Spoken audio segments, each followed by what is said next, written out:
Here with assistant coach Kia Damon, and Kia, last night a good victory over Ohio State at home. What did you guys see in the film, and can you maybe tweak a little bit moving forward?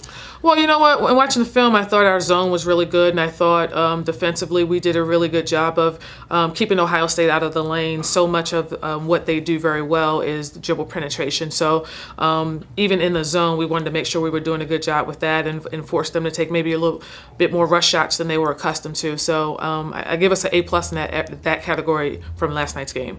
And moving forward, no rest for the weary, right into Michigan State. Right. You got to travel up to East Lansing this weekend. What can we expect out of Michigan State? Well, you know what? Michigan State's scoring about 77 points this year. I want to say that's up about 14 or so from last year. They have a very balanced attack. You know, 5 kids, they're starters, pretty much average 10 or more points. So we'll have our hands full with the matchups. They play like 4 guards and 1 post, which is a common theme that we run into pretty much in every conference game. But, you know, just with the strengths of each of those players, they kind of provide a different stress for our defense. So we'll need to be ready to go. And then they get some very good contributions off the bench.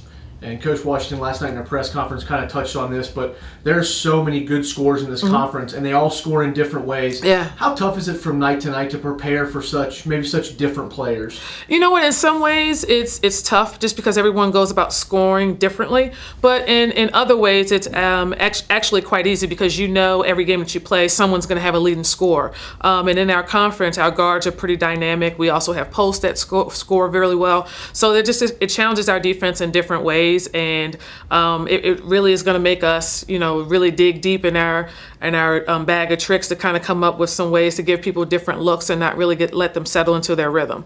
Great, thank you. Thank you.